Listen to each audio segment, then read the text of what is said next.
Hello, everybody. Today we're going to be looking at my personal list of the top 10 art from Foundations. Just to clarify a few things, it's only the new cards I'll be looking at, none of the reprints.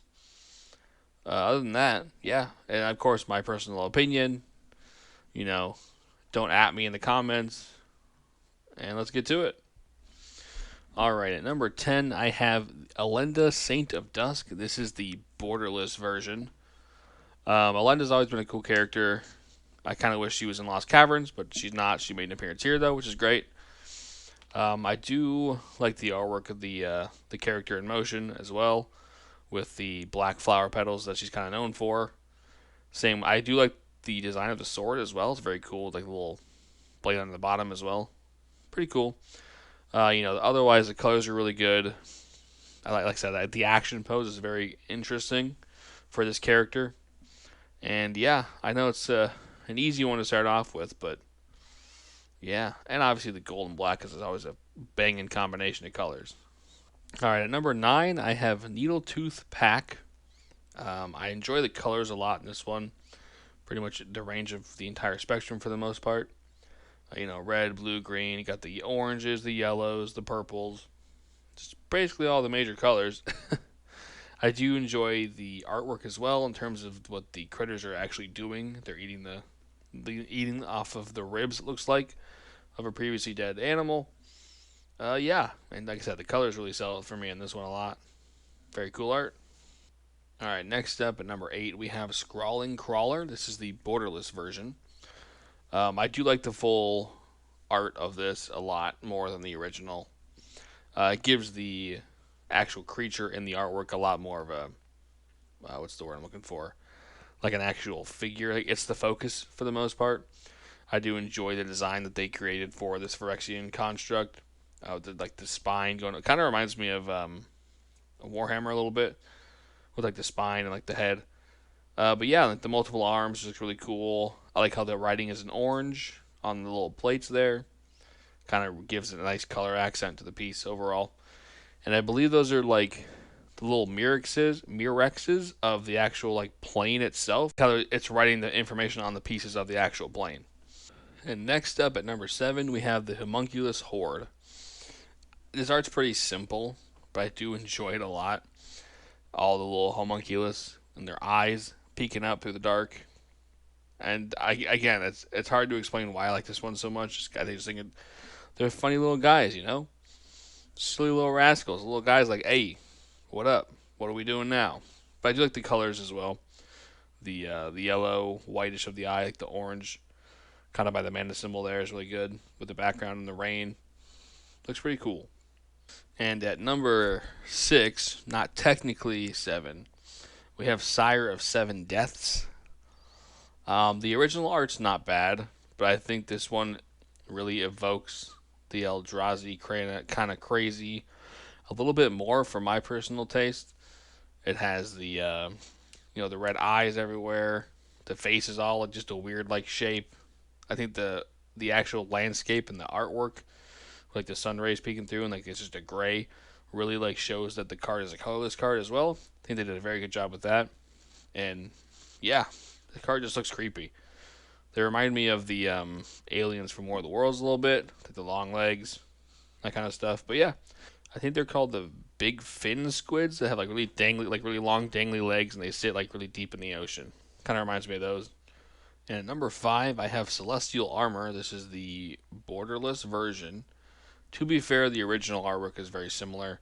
This one actually has a person in it, and the other one does not. So I like this version a little bit better. The colors on this one are phenomenal. The blue and the purple and like the black with the little gold accents and the silver on the armor.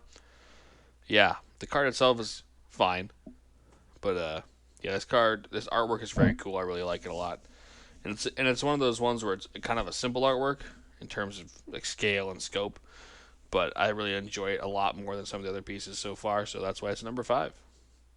Now this one is number 4, and this is one where I like the colors, and that's probably the main reason why I like this one a lot more than some of the others. Quick Draw Katana, the orange, the purple, and the blue. the composition of the shot as well, kind of looking up, looking at the city in the background, the blue in front and the foreground. I really, really enjoy this art a lot. Mainly, like I said, mainly the colors. Obviously, the scene itself is fine, but yeah, the colors are phenomenal in this artwork. All right, number three, top three gamers. We're at Blasphemous Edict. Um, this artwork, the colors are amazing. The scene it's depicting with the 13 candles being blown out. It tells the story of the card and tells us, you know what I mean. It ties together with the card very well. Obviously, we don't look at that. We look at mostly the art, but the colors are amazing. The hand, the souls, so to speak, creatures in the actual blown out smoke of the candles. The last one snuffing it out. It comes together into a very phenomenal piece. All right, this one might be a little controversial. Maybe. It's Fishing Pole. Very similar to the Quick Draw Katana. The colors and kind of the micro scene it's depicting really are really why I like this card a lot. Obviously, the colors are phenomenal. The green and the orange and a little bit of blue and the actual wood and the white of the fish, and again, it's some of the simple stuff that I really enjoy a lot about Magic cards and Magic settings, and this is one of them. Oh man, like it's hard to explain, but I would love to actually be out there fishing right now. That looks like a very fun scene to go fishing. Anyway, kind of dumb, I know, and like the leaves falling off, but it is what it is. That's why you like some stuff and you don't like others. All right, number one, we're probably at with another controversial pick. I put Vanguard Seraph.